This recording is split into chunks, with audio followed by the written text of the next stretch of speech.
Hello students, I am Wasim and मैं आज आपके लिए लेकर आया हूँ क्लास 10th का जो फर्स्ट चैप्टर है उसके लिए ये टॉपिक्स, क्योंकि ये आपका क्या है, लेक्चर नंबर 2 है। तो इसमें आज हम पढ़ेंगे electric current, Ohm's law, resistance, experimental verification of Ohm's law. और ये आपका जो चैप्टर है करंट इलेक्ट्रिसिटी, उसके अंदर से ये टॉपिक ले गए हैं 10th क्लास के लिए। ओके, तो आज हम इस वीडियो के अंदर अब एक एक करके इन्हें देखने वाले हैं, इन्हें एक्सप्लोर करने वाले हैं। तो चलिए हम इन्हें धीरे धीरे एक एक करके एक्सप्लोर करते हैं। तो जो आपका फर्स्ट टॉपिक है वो है electric current. So what do you mean by electric current?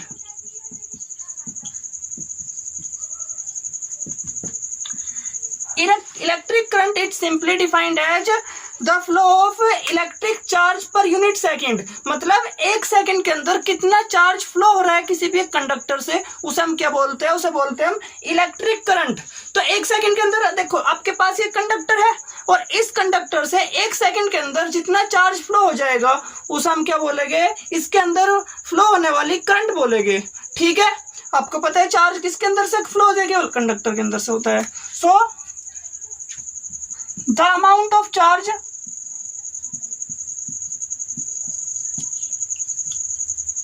flown in 1 second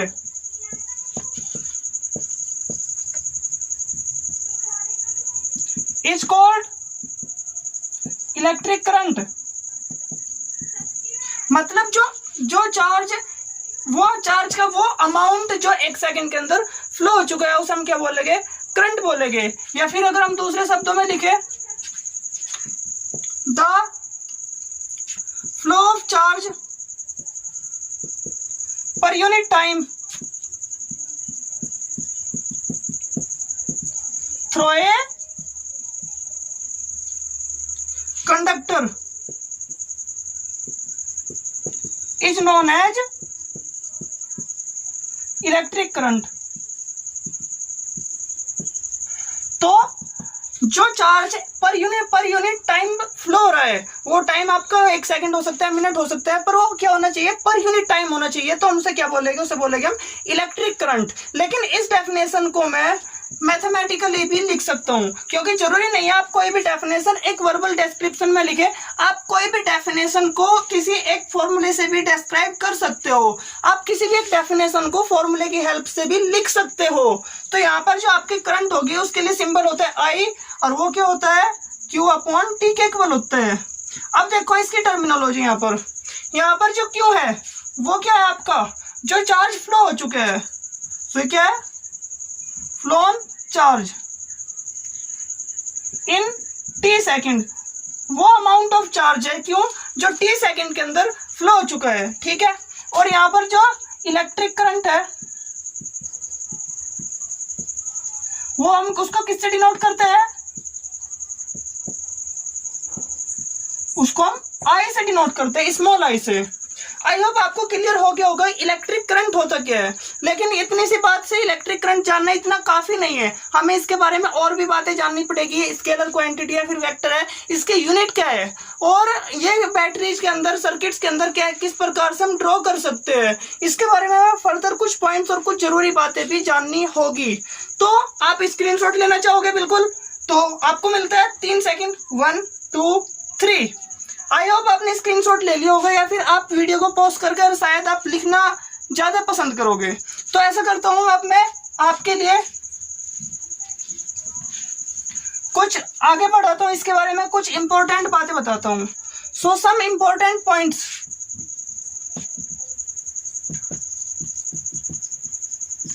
इसमें जो सबसे पहला पॉइंट है आपका वो है इसके यूनिट को लेकर। देखो ये फॉर्मूला क्या है आपका? Q upon T. एक्चुअल में फॉर्मूला नहीं है, ये क्या है? ये है डेफिनेशन। मैथमेटिकल फॉर्मेट आपको अभी ने इस डेफिनेशन को लिखा है। और अगर मैं इसकी यूनिट की बात करूं, जैसे आप मास को किलोग्राम में मेजर करते हो, टाइम को सेकंड में मेजर करते हो, तो आप इलेक्ट्रिक करंट को किस में मेजर करोगे? ठीक है, तो वो क्या उसकी यूनिट होगी। लेकिन मैं बात करूंगा यहाँ पर एसआई यूनिट की। तो इसकी एसआई यूनिट क्या होती है? इसकी एसआई यूनिट होती है एम्पियर। और जो इसके दूसरी यूनिट है वो है कूलम पर सेकंड। देखो कूलम एक साइंटिस्ट का नाम है जो चार्ज की एक यूनिट है, एसआई यूनिट है। देखो एसआई यूनिट का मतलब क्या है, सिस्टम इंटरनेशनल डी यूनिट्स, ठीक है, या फिर international system of unit, international system of unit. पर आपको पता है ऐसा यूनिट हम क्यों ले रहे हैं, क्योंकि यूनिट के बहुत सारे सिस्टम हो सकते हैं। फॉर एग्जांपल अगर आपको लेंथ किस में मेजर करनी है, सेंटीमीटर में, लेकिन मेरे को करनी है मीटर में, तो अगर सभी अलग अलग यूज करने लगे तो फॉर्मूला थोड़े कॉम्प्लिकेटेड हो जाएंगे, सभी के विचार अलग अलग हो जाएंगे। तो साइंटिस्ट ने क्या करा, एक ऐसा सिस्टम बनाया जो सभी के लिए एप्लीकेबल होगा, जिसे सभी मान्य करेंगे और सभी इसी सिस्टम का यूज करेंगे, ठीक है। और उस सिस्टम के अंदर जो इसकी यूनिट होती है उसका नाम रखा गया है एम्पियर, ठीक है। और जिसको हम लिख सकते हैं, चार्ज की यूनिट क्या है, कूलम है, और टाइम की यूनिट क्या है, सेकंड है। तो यहाँ पर जो 1 एम्पियर होगा वो क्या होगा, वो होगा 1 कूलम पर सेकंड के इक्वल होगा। ऑलराइट, तो यहाँ पर जो 1 एम्पियर होता है वो किसके इक्वल होता है, 1 कूलम पर सेकंड के इक्वल होता है, और दोनों ही ऐसा यूनिट है।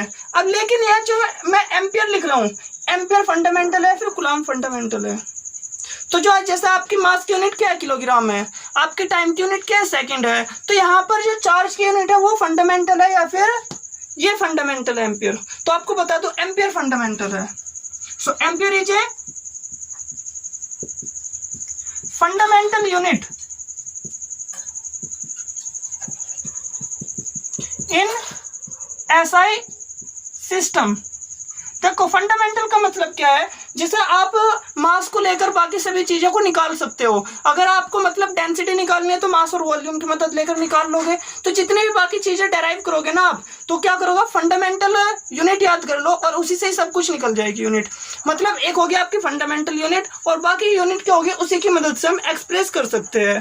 तो यहाँ पर देखो हमने शुरुआत में क्या करा था, कूलम की यूनिट को चार्ज की यूनिट को एक्सप्लेन किया कूलम, लेकिन अब मैं बता रहा हूँ करंट की यूनिट को, जो क्या है, एम्पियर है। लेकिन यहाँ पर एम्पियर फंडामेंटल है, कूलम फंडामेंटल नहीं है इतना।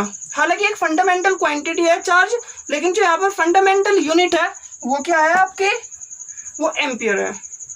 तो you want take screenshot 1 2 and 3। So अब हम देखते हैं अपना कुछ और पॉइंट्स, कुछ अदर पॉइंट्स इसके बारे में। अब एक बात बताओ, चार्ज फ्लो किसकी वजह से होता है, चार्ज फ्लो होता है आपके फ्री इलेक्ट्रॉन्स की वजह से। जो कंडक्टर्स के अंदर फ्री इलेक्ट्रॉन्स होते हैं, तो इलेक्ट्रिक चार्ज का फ्लो होने का सिंपल सा रेस्पॉन्सिबल कौन होता है, वो होता है आपका चार्ज, ठीक है। तो जो चार्ज है, सॉरी इलेक्ट्रॉन है, so electric current flows due to presence of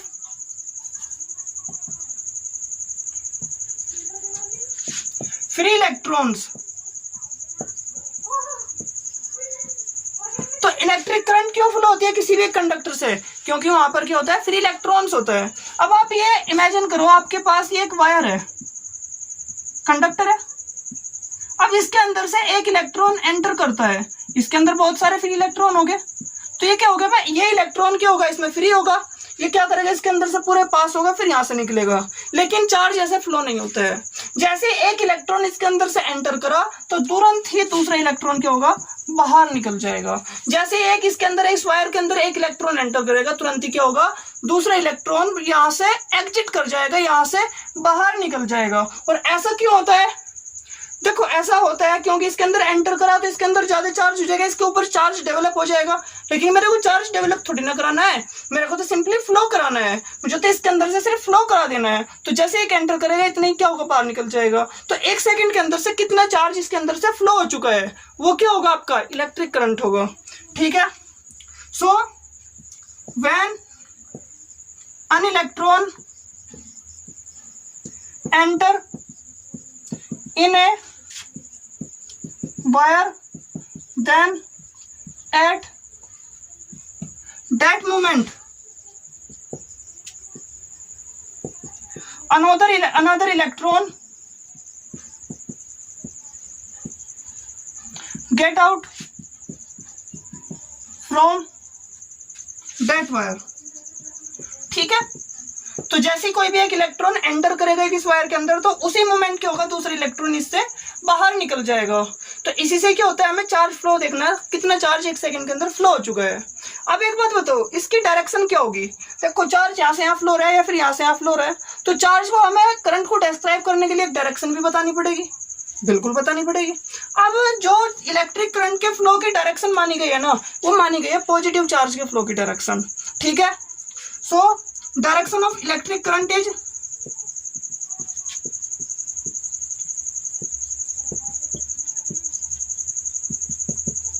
equivalent to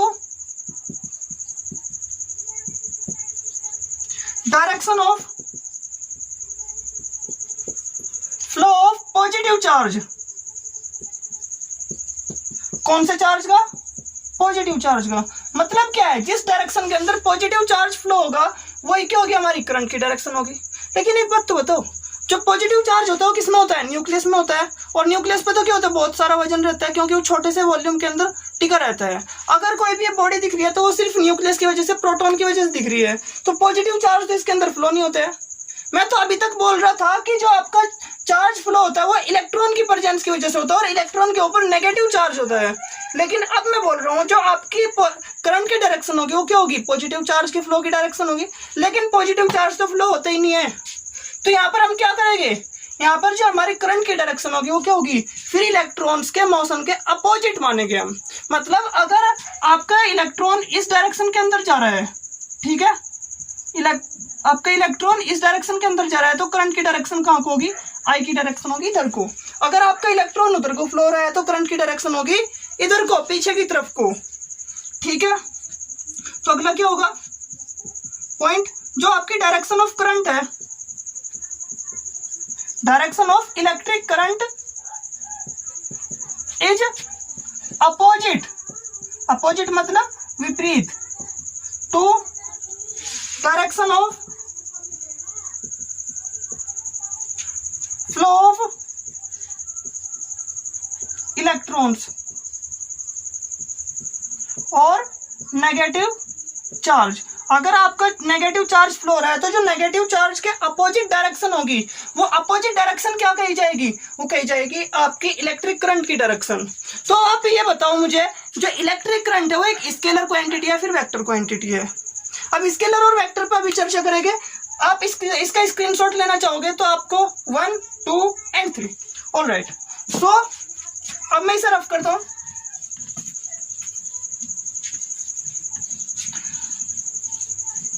अब आपको एक बार बता देता हूं स्केलर और वेक्टर होता क्या है। देखो स्केलर क्वांटिटी वे होती है जिसके पास केवल मैग्नीट्यूड हो, जिसकी कोई डायरेक्शन ना हो, have only magnitude but don't have any direction. तो जिसके पास केवल मैग्नीट्यूड है और कोई भी डायरेक्शन नहीं है वो क्या होती है, स्केलर होती है, जिसकी डायरेक्शन का कोई मतलब ही नहीं होता। जैसे आपका मास है, आप 5 किलोग्राम चीनी लेने के लिए गए हो मार्केट में, तो आप क्या ये कहोगे 5 किलोग्राम नीचे की तरफ को या फिर ऊपर की तरफ को, ये क्या होगा, एक नॉनसेंस बन जाएगा। और चूंकि जब ये नॉनसेंस बन जाएगा तो जो हम बोलेंगे स्केलर क्या है, वो क्या है, स्केलर क्वांटिटी है, उसकी कोई भी डायरेक्शन नहीं होती, उसका केवल क्या होता है, मैग्नीट्यूड होता है। जैसे 5 kilogram, 6 kilogram, 8 kilogram, 2 litre, 3 litre. 2 litre दूध नीचे की तरफ को या ऊपर की तरफ को नहीं होता, सिर्फ 2 लीटर तो 2 लीटर ही होता है, ठीक है। और वेक्टर क्या होता है, have both magnitude and direction. जिसके पास मैग्नीट्यूड भी और डायरेक्शन भी हो उसे हम क्या बोलते हैं, उसे हम बोलते हैं वेक्टर क्वांटिटी। अब इसे करने का क्लाउड के अंदर, क्योंकि ये थोड़ी सी यहाँ से हट के बात सी हुई थी, लेकिन मैं तो बात कर रहा हूँ यहाँ पर जो आपका इलेक्ट्रिक करंट है वो क्या है, स्केलर है या फिर वेक्टर है। अब आप कहोगे भाई इलेक्ट्रिक करंट है, आपने उसकी डायरेक्शन भी बता दी, इलेक्ट्रिक करंट तो वेक्टर होना चाहिए क्योंकि 2 एम्पियर की करंट फ्लो हो रही है, 3 एम्पियर की करंट फ्लो हो रही है, कुछ ऐसा हम बोल सकते हैं। उसकी एक डायरेक्शन भी बतानी पड़ेगी कहाँ से कहाँ फ्लो हो रही है। लेकिन यहाँ पर जो आपकी इलेक्ट्रिक करंट है वो एक स्केलर क्वांटिटी है।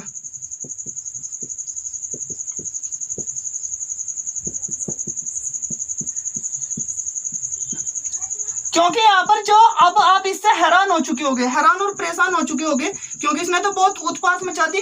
तो यहाँ पर जो आपका स्केलर और वेक्टर है, ये वाला फंडा है, ये क्या, ये बन गया आपका विलन स्टोरी का।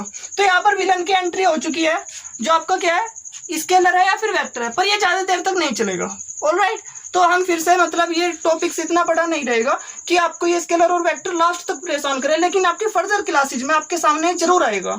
तो आप अब इसी कारण देख लो। अब देखो इसका कारण क्या है, ये स्केलर क्यों है जब इसके पास डायरेक्शन है। देखो आपके पास दो वायर है, ठीक है, ये ऐसे लगे हुए हैं। मान लेते हैं इसके अंदर फ्लो हो रही है 3 एम्पियर की करंट, ठीक है, इसके अंदर फ्लो हो रही है 2 एम्पियर की करंट। ये दोनों एक जॉइंट पे मिल गए, इधर को जा रही है दोनों करंट, ठीक है।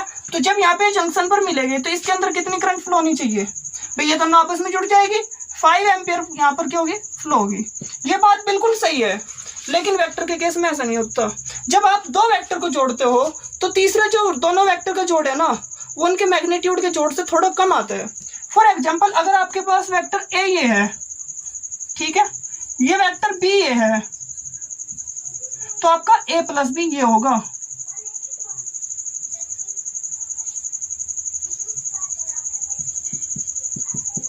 देखो मैं वेक्टर को क्या करता हूँ, इसे एरो से रिप्रेजेंट कर देता हूँ। इसे मतलब रेस है, इस रेस है, ठीक है ना, एरो से। तो इस एरो से मैं रिप्रेजेंट करने को मैंने मान लिया, तो मेरा ये क्या है, ए वेक्टर है, ये क्या है, बी वेक्टर है। लेकिन ये जो तीसरा वेक्टर मिला है ना इन दोनों को जोड़ के, ये क्या है, ए प्लस बी है। और आपको पता है ये ए प्लस बी इसके और इसके जोड़ के बराबर तो होगा नहीं, इन दोनों के जोड़ से कम ही होगा, क्योंकि ट्रायंगल की दो साइड का सम तीसरी से छोटे ही होते हैं। अगर आप इसे जोड़ोगे तो ये क्या आएगा, तीसरी से फालतू आएगा।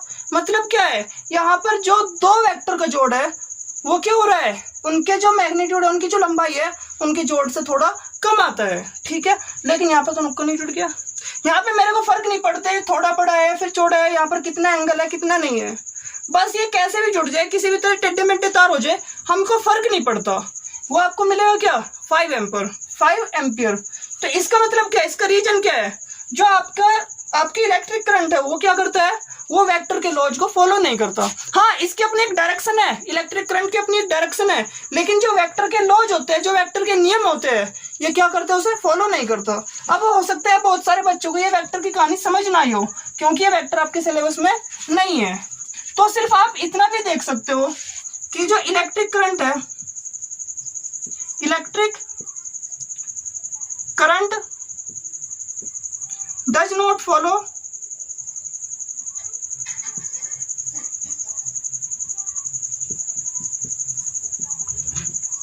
लॉज ऑफ वेक्टर, ठीक है।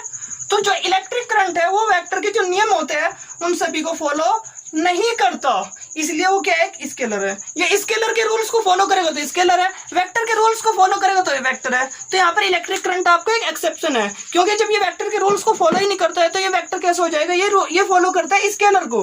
तो ये क्या बोलेंगे, हम स्केलर को एंटिटी बोलेंगे, भले इसके पास डायरेक्शन हो, ठीक है। You wanna take screenshot, of course you wanna 1, 2 and 3। तो हम देखते हैं अब कुछ अगले पॉइंट्स, कुछ आगे की बातें। अब आप एक बात बताओ, जो अगर मेरे से वर्बल डेफिनेशन में लिखने के लिए बोल दिया जाए कि 1 एम्पियर होता क्या है, तो आप क्या बताओगे, तब वही देख लेते हैं।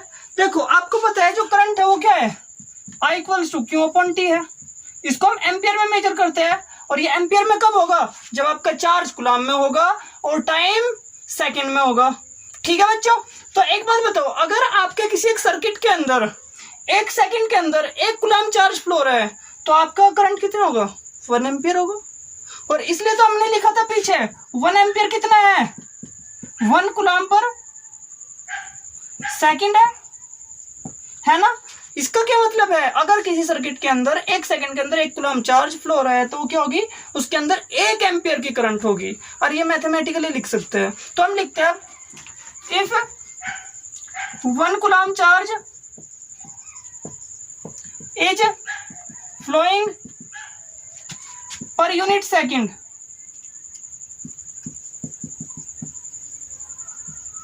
in a circuit, then current will be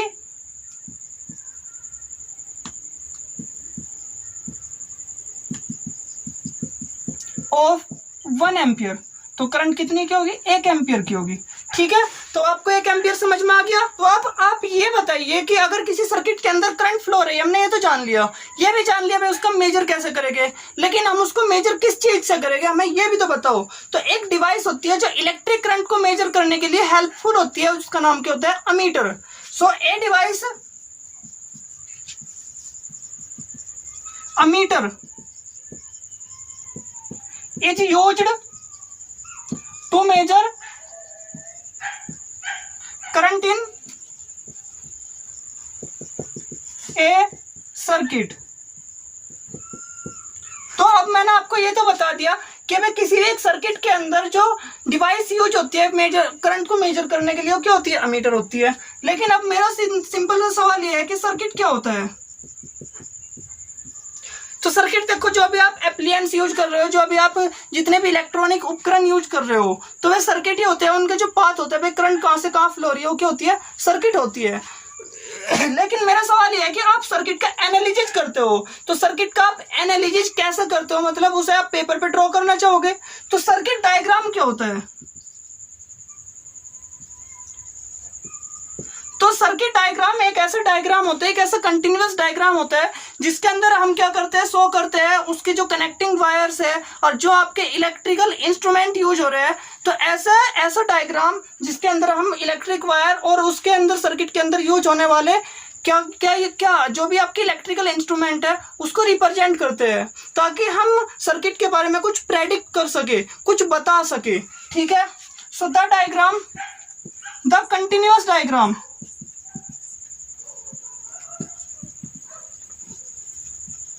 which is used, which consists of electrical instrument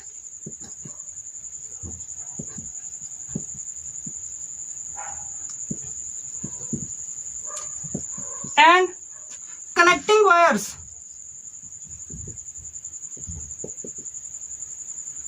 is known as circuit diagram. अब एक बात बताओ, जो अलग अलग टाइप के इलेक्ट्रिकल इंस्ट्रूमेंट होते हैं उनके लिए भी कुछ ना कुछ सिंबल होगे, क्योंकि अगर हम सभी को नाम तो लिख के नहीं ड्रॉ कर सकते, हमें उसे दिखाना है, तो हम क्या करेंगे? सिंपली क्या दिखाएंगे? उसकी नोटेशन दिखाएंगे। तो आप इसका स्क्रीनशॉट लेना चाहते हो 1 2 and 3। तो अब हम क्या करते हैं, अब मैं आपको दिखाता हूं जो अलग अलग सर्किट के नोटेशंस है वो क्या क्या होते हैं, या फिर अलग अलग जो सर्किट्स के अंदर कंपोनेंट होते हैं उनके नोटेशन क्या है। तो जो आपके अगला है, ये नोटेशन किसके लिए यूज होता है? ये होता है रेजिस्टेंस के लिए। और अगर ये सीधा एक वायर है तो ये क्या होता है? ये होता है कनेक्टिंग वायर के लिए, अगर कोई भी एक सीधी लाइन खींची हुई है। ठीक है, अब ये एक नोटेशन होता है आपका, इधर होता है पॉजिटिव और इधर होता है नेगेटिव। जो छोटे वाली लाइन है वो क्या होती है? नेगेटिव, और जो बड़े वाली लाइन है वो क्या होती है? पॉजिटिव होती है। तो ये होता है एक बैटरी का नोटेशन। ऑलराइट, अब आपके ऐसे बहुत सारे नोटेशन है, जैसा आपके स्विच का नोटेशन, जैसा ये जो नोटेशन है क्या है? ओपन स्विच का है। और ओपन स्विच का मतलब क्या है? यहां से करंट पास नहीं हो रही है, करंट पास नहीं हो रही, तो देखो ये अलग अलग पॉइंट है। तो ओपन स्विच का मतलब होता है करंट पास नहीं हो रही वायर से, और क्लोज स्विच का मतलब क्या होता है? करंट पास हो रही है, और उसका नोटेशन ये होता है। ठीक है बच्चों, तो ये कुछ नोटेशंस है। और एक इलेक्ट्रिक करंट के बारे में एक और जरूरी बात, वो है सेल से रिलेटेड। देखो आपके पास कोई भी एक सर्किट है, कुछ इस टाइप का होगा, बाहर क्या होगा? एक रेजिस्टेंस होगा, और ये क्या होगा? एक सेल होगा, या फिर बैटरी होगी। ये पॉजिटिव, ये नेगेटिव। तो जो इस सेल के द्वारा जो करंट फ्लो होगी सर्किट के अंदर, तो जो सर्किट से बाहर करंट फ्लो होगी वो क्या होगी? पॉजिटिव से नेगेटिव की तरफ को होगी। तो जो सर्किट से बाहर, क्योंकि नेगेटिव से क्या करेंगे? फ्री इलेक्ट्रॉन चले गए और इधर को ऐसे घूमते हुए आएंगे, तो करंट कहां को फ्लो होगी? पॉजिटिव से नेगेटिव होगी। So in outer circuit, outer circuit मतलब सेल के बाहर वाला circuit, current flows from positive terminal to negative terminal. ठीक है बच्चों, लेकिन अगर मैं आपको बोलने लगूं, अगला पॉइंट यहां पर लिख लेते हैं कि जो इसके अंदर करंट कितनी फ्लो हो रही है, इस सर्किट के सेल के अंदर भी तो करंट फ्लो होगी। तब एक बात बताओ, जब करंट यहां से यहां तक फ्लो हो रही है तो सारे के सारे करंट यहीं नहीं चली जाएगी, सारा का सारा चार्ज यहीं नहीं चला जाएगा। तो एक बैलेंस को बनाए रखने के लिए सेल के अंदर भी करंट फ्लो होगी, जो कहां से कहां फ्लो होगी, वो फ्लो होगी नेगेटिव से पॉजिटिव की तरफ को। So current inside the cell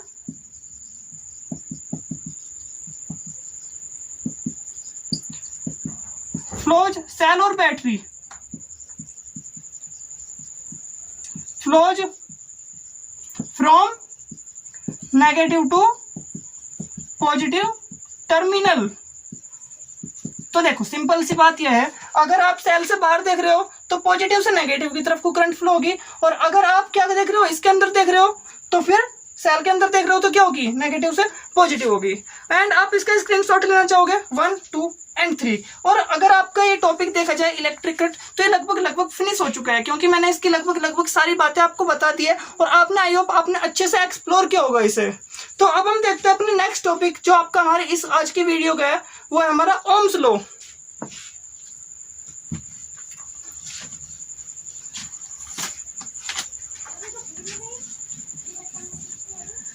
तो देखते हैं हम ओम्स लॉ।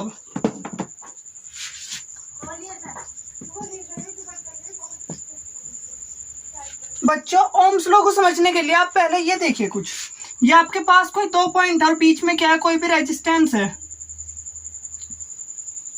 ये रेजिस्टेंस कुछ भी हो सकता है, मतलब एक बहुत बड़ा सर्किट हो सकता है, कुछ भी हो सकता है। मैं सिर्फ उसको एक रेजिस्टेंस से दिखा रहा हूं, मैं आपको बाद में बताऊंगा रेजिस्टेंस होता क्या है। ठीक है, आपके पास फिलहाल क्या है, सिर्फ 2 पॉइंट है, ये ए है, ये बी है। तो देखो इन दोनों पॉइंट के बीच का कुछ ना कुछ पोटेंशियल का डिफरेंस होगा। जी बिल्कुल होगा, क्योंकि आपको कोई भी चार्ज अगर यहां से यहां ले जाना है तो आपको कुछ ना कुछ वर्क करना पड़ेगा। अगर आपको एक चार्ज है, 1 कूलम चार्ज है, यहां से यहां ले जाना है तो आपको कुछ ना कुछ वर्क करना पड़ेगा। किसकी वजह से, इस रेजिस्टेंस की वजह से। ठीक है, अब जो आपको यहां से यहां तक कुछ वर्क करना पड़ेगा, तो इसका मतलब क्या है, दोनों के बीच में पोटेंशियल का डिफरेंस है। ठीक है, मान लेते हैं यहाँ पर पोटेंशियल कुछ होगा, यहाँ पर पोटेंशियल कुछ होगा। अब जो इनका डिफरेंस आएगा उसको मैं मान लेता हूँ V है। ठीक है, जिसको हम क्या बोलते हैं, जिसको हम बोलते हैं वोल्टेज। ठीक है, तो जो 2 पॉइंट के बीच का वोल्टेज है, मतलब उनके बीच का पोटेंशियल डिफरेंस है, जिसको मैंने क्या लिया है, V लिया है। ठीक है, अब ये जो V है और जिसके अंदर एक करंट फ्लो हो रही है I, इनके बीच में रिलेशन बताता है आपका ओम्स लॉ। तो ओम्स लॉ के अकॉर्डिंग ध्यान से सुनना, the potential difference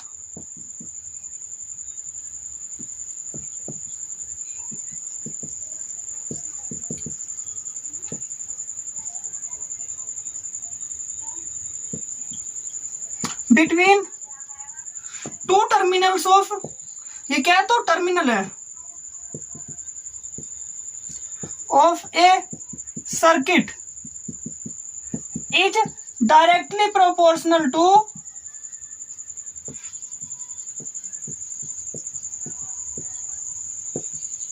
current in circuit.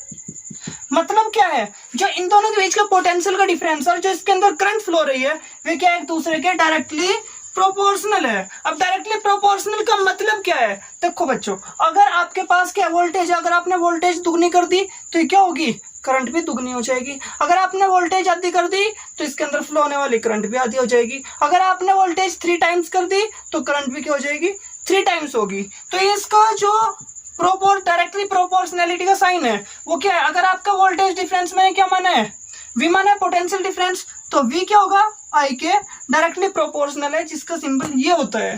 तो V I के क्या होता है, डायरेक्टली प्रोपोर्शनल है। अगर आप V को 2 टाइम्स करोगे I भी 2 टाइम्स होगा, V को अगर आप 5 टाइम्स करोगे I भी 5 टाइम्स हो जाएगा। अब इसमें जब आप प्रोपोर्शनैलिटी का साइन हटाते हो तो यहाँ पर आता है एक कॉन्स्टेंट, जिसको लिखूंगा मैं R। ठीक है, तो यहाँ पर R क्या है, कोई भी एक कांस्टेंट है, प्रोपोर्शनैलिटी कांस्टेंट है। ठीक है, या फिर इस कांस्टेंट के अपना एक नाम होता है, उस नाम को अभी पढ़ेंगे हम थोड़ी देर में। तो पहले आप ओम्स लॉ को इसे देखिए, इसे थोड़ा और एक्सप्लोर कर सकते हो, ठीक है। तो अगर आप नीचे लाओगे, इसे पलट कर देखोगे तो V अपॉन आई क्या रहा है, आर आ रहा है, मतलब क्या है, कांस्टेंट है।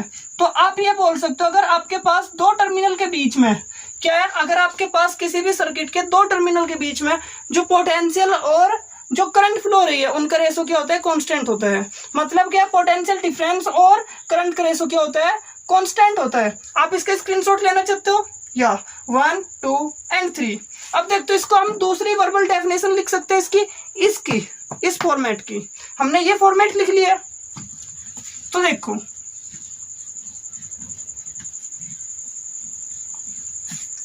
अकॉर्डिंग टू दिस लॉ क्या होगा, the ratio of potential difference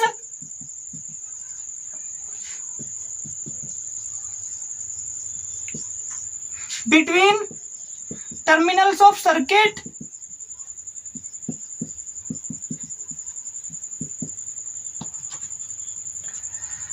to the current in circuit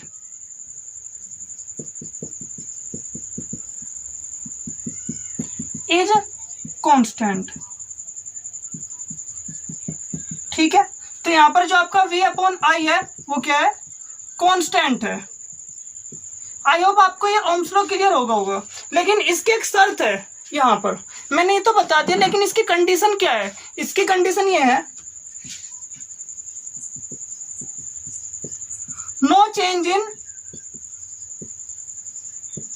physical state of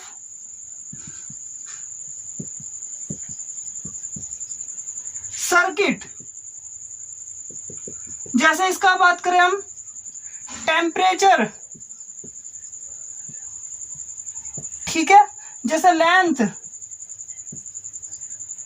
etcetera. अगर हम उसके साइज, उसके लेंथ, उसके टेम्परेचर में ये क्या होती है, इसकी फिजिकल स्टेट होती है। अगर हम उसकी इन सारी चीजों में चेंज ना करें तभी ये जो आपका ओम्स लॉ है तभी वैलिड होगा, वरना ये वैलिड नहीं होगा, ये मान्य नहीं होगा। ये मान्य तभी होगा जब इसके अंदर, इसके फिजिकल स्टेट के अंदर कोई भी चेंज नहीं हो रहा हो। ऑलराइट, तो अब आप देख सकते हो कि आप इसे वेरीफाई कर सकते हो। लेकिन हम यहाँ पे बात करेंगे किसके इक्वल था, ये आर के इक्वल था।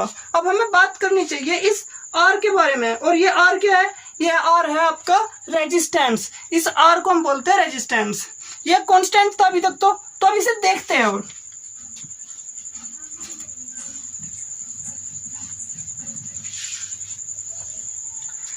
तो अब रेजिस्टेंस, देखो रेजिस्टेंस से क्या फीलिंग आती है, सिंपली यही फीलिंग आती है कि आपके पास कोई भी एक ये वायर है या फिर एक सर्किट है, तो इसके अंदर चार्ज का फ्लो होगा, लेकिन कोई एक ऐसी चीज जो इसके अंदर होने वाले चार्ज का विरोध करे, चार्ज के फ्लो का विरोध करे, ठीक है, तो वो क्या होगा, रेजिस्टेंस होगा। तो रेजिस्टेंस किसी भी मटेरियल की वो प्रॉपर्टी होती है जो उसके अंदर होने वाले करंट के फ्लो का अपोज करे, उसको रेजिस्ट करे, ठीक है।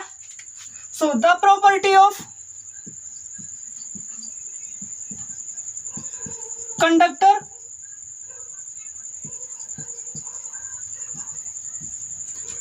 which resist the flow of current in conductor is called its resistance। तो किसी भी एक कंडक्टर का रेजिस्टेंस क्या होगा, उस कंडक्टर के मटेरियल की वो प्रॉपर्टी है, फिर उस कंडक्टर की वो प्रॉपर्टी जो किसे रेजिस्ट करेगी, उसके अंदर होने वाले करंट के फ्लो को रेजिस्ट करेगी, उसे हम क्या बोलेंगे, उसे बोलेंगे हम उसका रेजिस्टेंस। लेकिन हमने अभी पढ़ा तो आर क्या रेजिस्टेंस है। मैं देखो इन दोनों डेफिनेशन को कनेक्ट नहीं कर रहा हूँ, सिर्फ आपको बता रहा हूँ दोनों का एक ही मीनिंग होता है। देखो ये तो आपने सिर्फ ये बताया कुछ रेजिस्ट करता है, लेकिन आप कैसे मैथमेटिकली भी डिस्क्राइब कर सकते हो। या there is another mathematical description of resistance. तो वो क्या है, the ratio of potential difference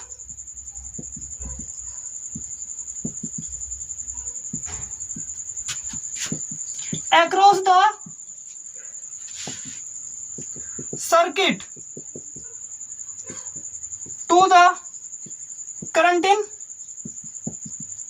circuit is called resistance of circuit or its resistance।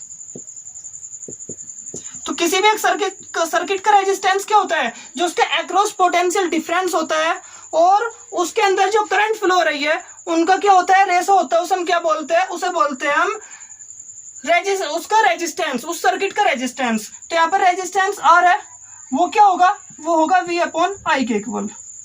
ठीक है, जो ओम्स लॉ में क्या था, एक कांस्टेंट था।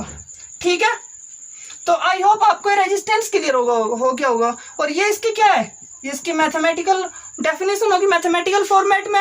अब इस मैथमेटिकल फॉर्मेट में डेफिनेशन दे दी है मैंने इसकी, तो मैं इसे मेजर कर सकता हूँ मतलब। और जब ये मैं इसे मेजर कर सकता हूँ तो मुझे ये बताना पड़ेगा भाई इसकी यूनिट क्या है, हम इसको मेजर किस में करेंगे। So you want take screenshot, या 1 2 and 3। तो अब हम इसको क्या करते हैं, इसकी यूनिट देखते हैं। एंड इसकी यूनिट क्या होगी, ऐसा यूनिट देखेंगे हम, सिंपली ऐसा यूनिट देखते थे। तो इसकी जो ऐसा यूनिट होगी रेजिस्टेंस की, वो क्या होगी, वो होगी आपकी ओम। ये एक साइंटिस्ट का नाम है और जिसका दूसरा सिंबल है ये वाला, ये ओम का सिंबल है, इसको हम ओम ही बोलते हैं। और वैसे हम इसे ऐसे भी लिख सकते हैं। एक बात बताओ, आर इक्वल्स टू क्या था, V अपॉन I था। तो एक बात बताओ, V को हम किस में मेजर करते हैं, वोल्ट में करते हैं, पोटेंशियल को, पोटेंशियल डिफरेंस को। और I को किस में मेजर करते हैं, एम्पियर में करते हैं। तो इसके ऐसा यूनिट क्या होनी चाहिए, ओम, या फिर ये है, या फिर क्या होनी चाहिए, वोल्ट पर मीटर, और सॉरी वोल्ट पर एम्पियर। ठीक है, तो यहाँ पर जो अगली बात निकल कर आती है वो क्या आती है, ओम और वोल्ट पर एम्पियर में क्या रिलेशन है। देखो दोनों ऐसा यूनिट ही है, क्योंकि वोल्ट ऐसा यूनिट की यूनिट है, एम्पियर ऐसा यूनिट की यूनिट है, और उसके मैं क्या लिख रहा हूँ, ओम लिख रहा हूँ। तो सिंपली क्या होगा, 1 ओम क्या होगा, 1 ओम इक्वल टू होगा 1 वोल्ट पर मीटर के। तो ये हो गया आपकी रेजिस्टेंस की यूनिट। ऑलराइट, तो आई होप आपको ये क्लियर हो गई होगी। और ये टॉपिक बस इतना ही था। आपको इसमें कुछ मैं क्वेश्चंस कराऊंगा, लेकिन अगली वीडियो में कराऊंगा क्वेश्चंस। इसमें मैं सिर्फ थ्योरेटिकल पार्ट कवर कर रहा हूँ, और अगली वीडियो में इन पर मैं क्या करूंगा, बहुत सारे क्वेश्चंस करवाऊंगा आपको। तो अब देखते हैं अपना हमारा जो आज का लास्ट टॉपिक है वो है experimental verification. You want take screenshot 1 2 and 3। तो अब हम देखते हैं इसकी एक्सपेरिमेंटल वेरिफिकेशन ओम्स लॉ का।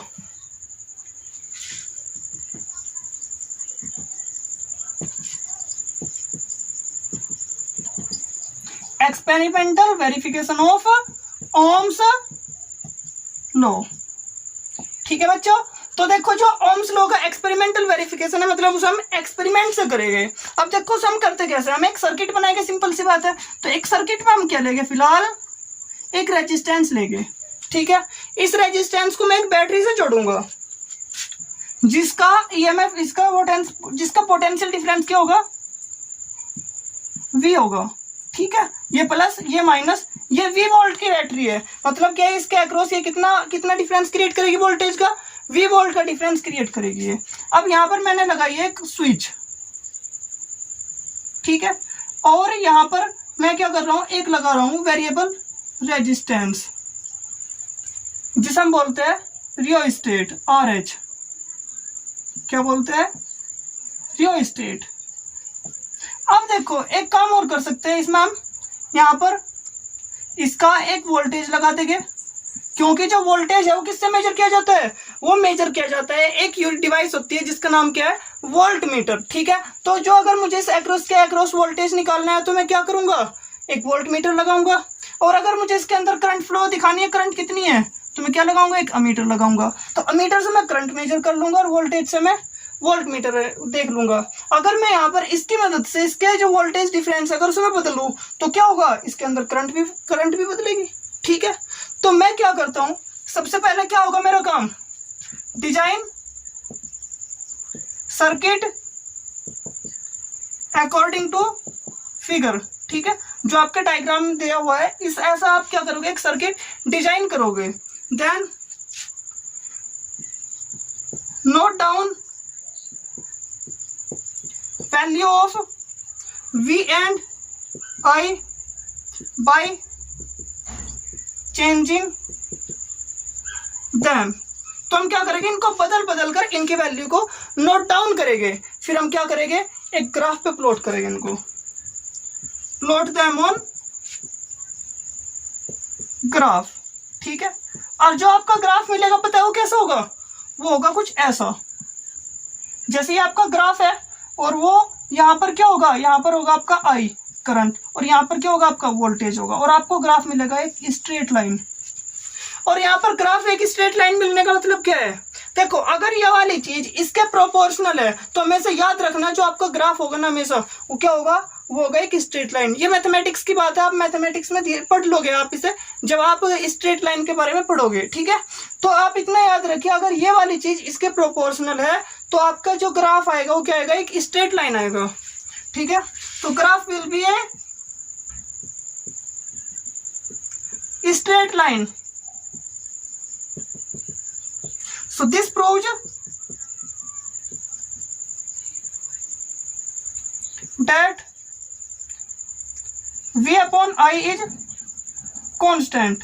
मतलब क्या है, यहाँ पर V upon I कांस्टेंट है, मतलब ये क्या करता है, ये ओम्स लॉ को वेरीफाई कर देता है, ये प्रूव कर देता है। ये एक एक्सपेरिमेंटल वेरिफिकेशन है सिंपल सा, जिसको हम ग्राफ पे प्लॉट करके एक इस तरह का सर्किट बनाकर वेरीफाई कर सकते हैं। लेकिन यहाँ पर कंडीशन क्या है, इसका टेम्परेचर, सर्किट का टेम्परेचर चेंज नहीं होना चाहिए। ठीक है, यू वांना टेक स्क्रीनशॉट, या 1 2 and 3। तो देखो अब हमने जो ओम्स लॉ पढ़ा है इससे क्या निष्कर्ष निकलता है, जब हमने रेजिस्टेंस पढ़ा है इससे देखो 2-3 बातें और निकल कर आती है सामने।